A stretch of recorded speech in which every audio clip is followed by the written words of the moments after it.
Hello नमस्कार जय हिंद दोस्तों। आप सबका एक बार फिर से स्वागत है आपके अपने YouTube channel technical with SS में। तो दोस्तों आशा करते हैं आप लोग खुश होंगे, मस्त होंगे।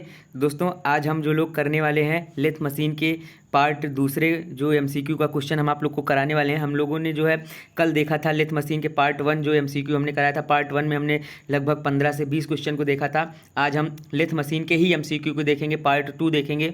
ऐसे ऐसे दोस्तों हम आप लोग को 200 प्लस क्वेश्चन जो बताया था आप लोग को वो कराएंगे। तो आज हमारा पार्ट 2 है लेथ मशीन का। बहुत ही इंपॉर्टेंट क्वेश्चन है दोस्तों, सीआईटीएस एंट्रेंस एग्जाम के लिए मोस्ट इंपॉर्टेंट है। ना कि सीआईटीएस एंट्रेंस एग्जाम आप कोई भी अगर एग्जाम की प्रिपरेशन कर रहे हैं, चाहे आईटीआई के सेमेस्टर एग्जाम की कर रहे हो या फाइनल एग्जाम की कर रहे हो या फिर लोको पायलट टेक्नीशियन की कर रहे हो या फिर सेल का बेल का जो आपका नरौरा का एडमिट कार्ड आया उसके लिए, तो समझ लीजिए आप लोग का ये ओवरऑल अगर देखा जाए तो बहुत ही इंपॉर्टेंट क्लास होने वाली है दोस्तों। ये क्लास जो है हम आप लोगों के लिए डेली सुबह 8 बजे ले आते हैं एमसीक्यू की, जो कि फिटर टर्नर मशीनिस्ट वालों के लिए मोस्ट इंपॉर्टेंट क्लास है। तो दोस्तों चलिए अब आज के इस सेशन को शुरू करते हैं। आज हम लेथ मशीन के जो है एमसीक्यू के पार्ट 2 के क्वेश्चन को देखेंगे।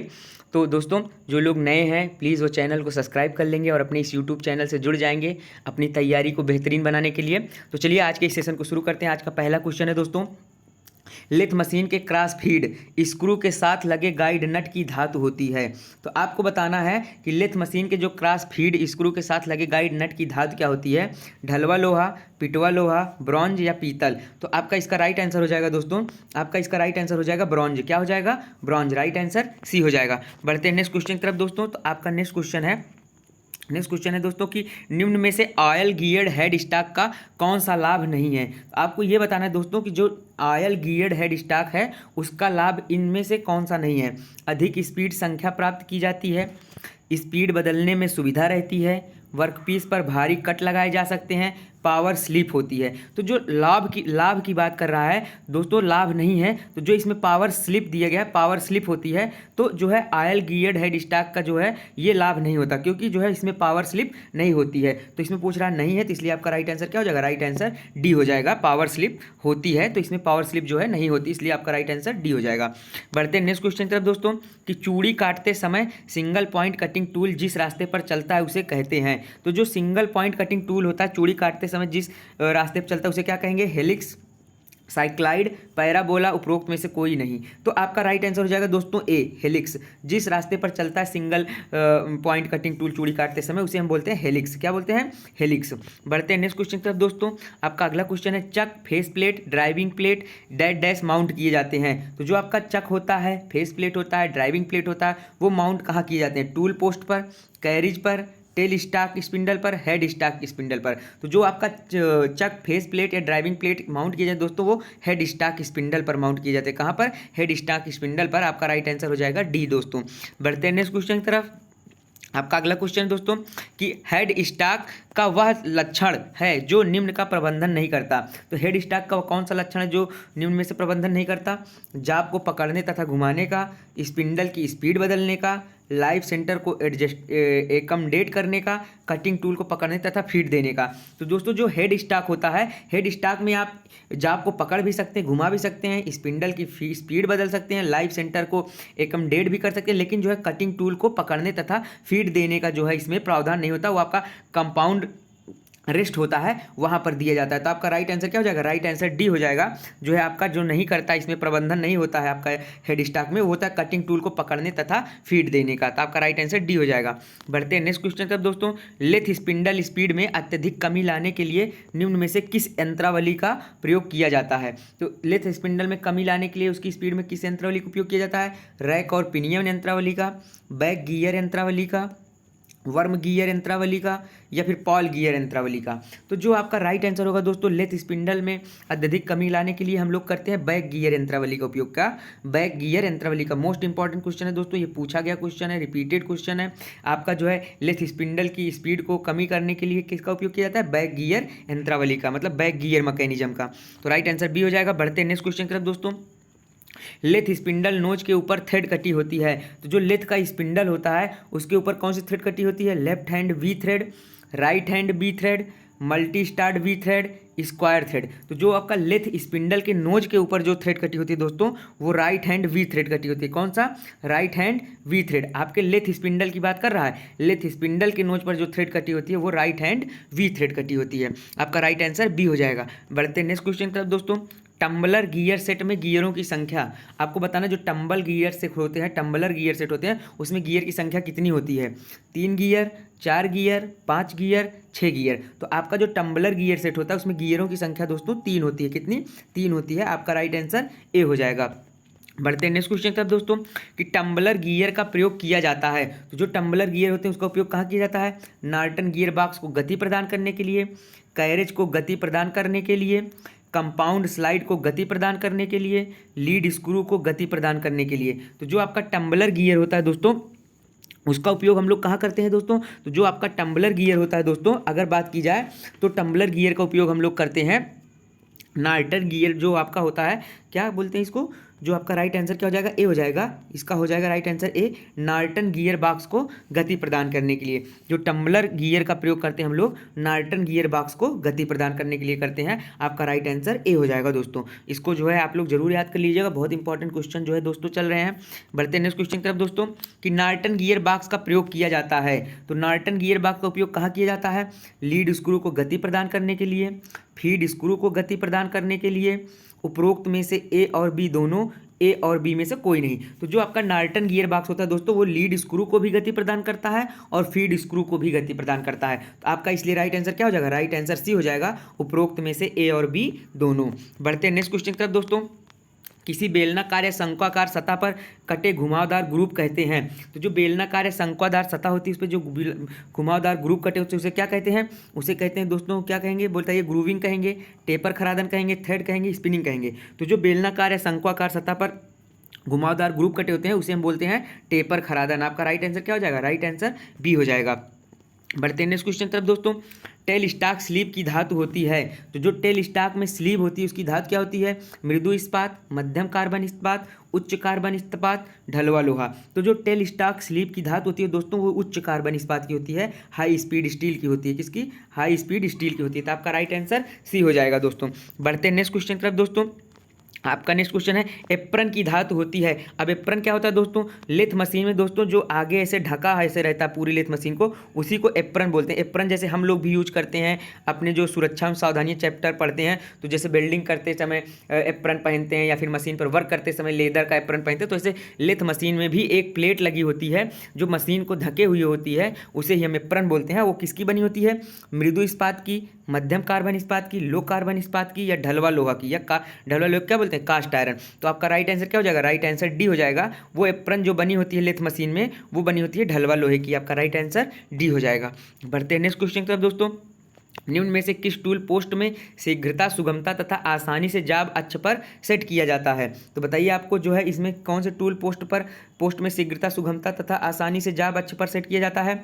Pillar type tool post, indexing type tool post, clamp type tool post, universal tool post. तो आपका राइट आंसर हो जाएगा दोस्तों डी। जो यूनिवर्सल टाइप का जो टूल पोस्ट होता है उसमें आपका जो है जॉब शीघ्रता, सुगमता और आसानी से जो है सेट किया जा सकता है। आपका राइट आंसर डी हो जाएगा। बढ़ते हैं नेक्स्ट क्वेश्चन की तरफ दोस्तों। लेथ पर हेड डाई का उपयोग करते हुए एक्सटर्नल थ्रेड काटने के लिए लेथ स्पिंडल को, आपको बताना है लेथ पर हेड डाई का उपयोग करते हुए एक्सटर्नल थ्रेड काटने के लिए लेथ स्पिंडल को क्या किया जाता है? टॉप गियर में चेंज करना चाहिए, मीडियम स्पीड पर सेट करना चाहिए, न्यूट्रल स्थिति में रखना चाहिए, कम आरपीएम पर सेट करना चाहिए। तो दोस्तों इसमें जो होता है आपके स्पिंडल को जो है न्यूट्रल स्थिति में रखना चाहिए। कहाँ? न्यूट्रल स्थिति में रखना चाहिए। आपका राइट आंसर क्या हो जाएगा? राइट आंसर सी हो जाएगा। बढ़ते हैं नेक्स्ट क्वेश्चन की तरफ दोस्तों। स्क्रू कटिंग के लिए कैरेज के मूवमेंट को चालू करने के लिए, जब आपका जो है स्क्रू कटिंग करते हैं मतलब, तो स्क्रू कटिंग के लिए जो कैरेज के मूवमेंट को चालू करने के लिए क्या करना पड़ता है? हाफ नट के मैकेनिज्म को इंगेज करना होगा, टम्बलर गियर के मैकेनिज्म को इंगेज करना होगा, बैक गियर के मैकेनिज्म को इंगेज करना होगा, स्पिंडल गियर मैकेनिज्म को इंगेज करना होगा। तो दोस्तों स्क्रू कटिंग के लिए जो है दोस्तों कैरेज के मूवमेंट के लिए हम लोग हाफ नट मैकेनिज्म को क्या करते हैं? इंगेज करते हैं। जो लेथ मशीन होती है उसमें एक हाफ नट होता है जिसे हम एंगेज कर देते हैं, तो हमारा क्या होता है? स्क्रू कटिंग के लिए हम लोग जो है आपकी कैरेज को मूवमेंट करा सकते हैं। ठीक है दोस्तों, आपका राइट आंसर ए हो जाएगा। बढ़ते हैं नेक्स्ट क्वेश्चन की तरफ दोस्तों। नेक्स्ट क्वेश्चन आप लोग का कि निम्नलिखित में से कौन सा पार्ट पावर फीड के लिए पावर फीड के साथ नहीं प्रोवाइड किया जाता है। मतलब कह रहा है इसमें क्वेश्चन कहने का मतलब है कि कौन सा पावर फीड के साथ जो है उपयोग नहीं किया जाता है। पावर फीड के साथ क्या उपयोग नहीं किया जाता? Carriage, compound rest, lead screw, cross slide. तो दोस्तों जो पावर फीड के साथ जो है हम नहीं प्रयोग करते हैं वो होता है हमारा क्रॉस स्लाइड। क्या? Cross slide. आपका राइट आंसर क्या हो जाएगा? डी हो जाएगा। कैरेज, कंपाउंड रेस्ट और लीड स्क्रू इन सब का प्रयोग किया जाता है, लेकिन जो क्रॉस स्लाइड होता है इसका उपयोग नहीं किया जाता है। तो आपका राइट आंसर डी हो जाएगा। बढ़ते हैं नेक्स्ट क्वेश्चन की तरफ दोस्तों कि पावर की ट्रांसमिशन लीड स्क्रू से कैरेज को डैश डैश के द्वारा होता है। तो जो पावर की ट्रांसमिशन लीड स्क्रू से कैरेज तक किसके द्वारा होता है? गियर बॉक्स के द्वारा, हाफ नट द्वारा, वर्म तथा गियर द्वारा, एप्रन मैकेनिज्म द्वारा। तो अभी हमने जस्ट इससे पहले जो क्वेश्चन पढ़ा था उसमें क्या पढ़ा था? जो है हाफ नट मैकेनिज्म को इंगेज करते हैं। तो हाफ नट ही जो होता है दोस्तों वो पावर का ट्रांसमिशन लीड स्क्रू से कैरेज तक करता है। आपका राइट आंसर क्या होगा? राइट आंसर बी हो जाएगा, हाफ नट। बढ़ते हैं नेक्स्ट क्वेश्चन की तरफ दोस्तों। कंपाउंड रेस्ट स्लाइड का अधिकांशतः उपयोग डैश डैश के लिए किया जाता है। तो जो कंपाउंड रेस्ट स्लाइड होती है उसका अधिकांशतः उपयोग किसके लिए किया जाता है? पार्टिंग के लिए, नर्लिंग के लिए, इंटरनल थ्रेडिंग के लिए, टेपर टर्निंग के लिए। तो जो आपको बताना है दोस्तों, जो कंपाउंड रेस्ट होता है आप लोगों का दोस्तों, कंपाउंड रेस्ट का जो है हम लोग उपयोग जो है, सॉरी दोस्तों एक सेकेंड, हाँ क्या है क्वेश्चन? हाँ क्वेश्चन है आप लोग का कि कंपाउंड रेस्ट स्लाइड का अधिकांशतः उपयोग डैश डैश के लिए किया जाता है। तो कंपाउंड रेस्ट का उपयोग जो है अधिकांशतः दोस्तों हम लोग करते हैं टेपर टर्निंग के लिए। किसके? टेपर टर्निंग के लिए। तो जो है कंपाउंड रेस्ट का अधिकांशतः उपयोग कहाँ किया जाएगा? टेपर टर्निंग के लिए, क्योंकि कंपाउंड रेस्ट जो होता है दोस्तों वो आपका जो है टेप मूव कर सकता है टेपर टर्निंग करने के लिए। ठीक, तो बढ़ते हैं नेक्स्ट क्वेश्चन की तरफ दोस्तों। नेक्स्ट क्वेश्चन आप लोग का कैरेज डैश डैश के वेज पर स्लाइड करता है। कैरेज किस पर स्लाइड करता है? कैरेज क्लास स्लाइड पर, टेल स्टॉक पर, लेथ बेड पर, कंपाउंड रेस्ट स्लाइड पर। तो जो आपका कैरेज होता है दोस्तों, कैरेज आपका कहाँ मूव करता है? लेथ बेड पर। कहाँ? लेथ बेड पर जो है, लेथ बेड के बेज पर जो है स्लाइड करता है। तो आपका राइट आंसर सी हो जाएगा। बढ़ते हैं नेक्स्ट क्वेश्चन की तरफ दोस्तों। कैरेज का मुख्य कार्य टूल को डैश डैश अक्ष में चलाना है। तो कैरेज का मुख्य कार्य टूल को किस अक्ष में चलाना है? लेथ की अक्ष के किसी कोण पर, लेथ की अक्ष के समकोण पर, लेथ की अक्ष के समांतर, क्रॉस स्लाइड के समांतर। तो जो आपका कैरेज होता है दोस्तों वो जो है टूल को लेथ की अक्ष के समांतर चलाता है। कहाँ? लेथ की अक्ष के समांतर। मतलब मान लीजिए आपका लेथ है तो इसी के अक्ष के ऐसे समांतर चलाएगा। ठीक है दोस्तों, तो आपका राइट आंसर हो जाएगा सी, लेथ की अक्ष के समांतर। बढ़ते हैं नेक्स्ट क्वेश्चन की तरफ दोस्तों। आज का यही आखिरी क्वेश्चन होगा। सही दोस्तों, इसके बाद एक क्वेश्चन और है। तो आज का जो है सेकंड लास्ट क्वेश्चन है। क्रॉस स्लाइड ऑपरेशन को परफॉर्म करने के लिए डैश डैश होता है। तो क्रॉस स्लाइड ऑपरेशन को परफॉर्म करने के लिए क्या होता है? टर्निंग होगा, थ्रेडिंग होगा, फेसिंग होगा, नर्लिंग होगा। तो क्रॉस स्लाइड ऑपरेशन को जब आप परफॉर्म करेंगे दोस्तों तो आपका क्रॉस स्लाइड ऐसे होगा, ऐसे। ये मान लीजिए आपका मान लीजिए ये मान लीजिए लेथ मशीन है तो आप क्रॉस स्लाइड ऐसे ही तो देंगे। जब आप क्रॉस स्लाइड ऐसे देंगे तो कोई जॉब आपका यहाँ लगा रहेगा तो क्या होगा? उसकी क्या होगी? उसकी फेसिंग होगी। तो आपका राइट आंसर क्या हो जाएगा? राइट आंसर सी हो जाएगा। क्रॉस स्लाइड ऑपरेशन को परफॉर्म करने के लिए फेसिंग होता है। तो आपका राइट आंसर सी हो जाएगा। बढ़ते हैं आज के लास्ट क्वेश्चन की तरफ दोस्तों। यही आज का आखिरी क्वेश्चन है दोस्तों। निम्न में से गैप बेड का उद्देश्य क्या है? तो गैप बेड का उद्देश्य क्या है? छोटे व्यास के लंबे जाप को एकमडेट करना, छोटे व्यास के छोटे जाप को एकमडेट करना, बड़े व्यास के छोटे जाप को एकमडेट करना, बड़े व्यास के लंबे जाप को एकमडेट करना। तो दोस्तों एकमडेट मतलब कि आपका जो सेटिंग होता है एक प्रकार से उस तरह का जो गैप बेड होता है उसका उद्देश्य जो है होता है आप लोग का बड़े व्यास के छोटे जाप को एकमडेट करना। क्या होगा? बड़े व्यास के छोटे जाप को एकमडेट करना जो होता है गैप बेड का मुख्य उद्देश्य होता है। तो आपका राइट आंसर सी हो जाएगा। दोस्तों ये मोस्ट इंपॉर्टेंट जो है आप लोग के लिए सीरीज चल रही है किसी भी एग्जाम के लिए लेथ मशीन की। हम आप लोग को 200 से 250 क्वेश्चन कराने वाले हैं। आज इसका जो है दूसरा पार्ट था लेथ मशीन का। ऐसे आप लोग को हम डेली 15 से 20 क्वेश्चन, 22 क्वेश्चन, 25 क्वेश्चन कराएंगे। 8-10 वीडियो प्रोवाइड करेंगे, लेकिन आपको थोड़ा थोड़ा करेंगे तो आप लोग का जो है क्लियर हो जाएगा। दोस्तों अगर आप लोग यहाँ तक वीडियो में बने हैं, आखिरी तक बने हैं, तो प्लीज़ वीडियो को लाइक कर दीजिएगा, चैनल को सब्सक्राइब कर लीजिएगा। ऐसी ही जो है इंपॉर्टेंट क्लास MCQ की हम आप लोग के लिए डेली सुबह 8 बजे ला रहे हैं CITS एंट्रेंस एग्जाम प्रिपरेशन के लिए, जो कि किसी भी एग्जाम के लिए बहुत ही महत्वपूर्ण होने वाली हैं। और फिटर टर्नर मशीनिस्ट वालों के लिए तो समझ लीजिए रामबाण है ये सारी जो है क्लासेस। तो चलिए दोस्तों आज की क्लास को अब यहीं ख़त्म करते हैं दोस्तों। मिलेंगे कल की सुबह 8 बजे वाली क्लास में। तब तक के लिए दोस्तों जय हिंद, जय भारत।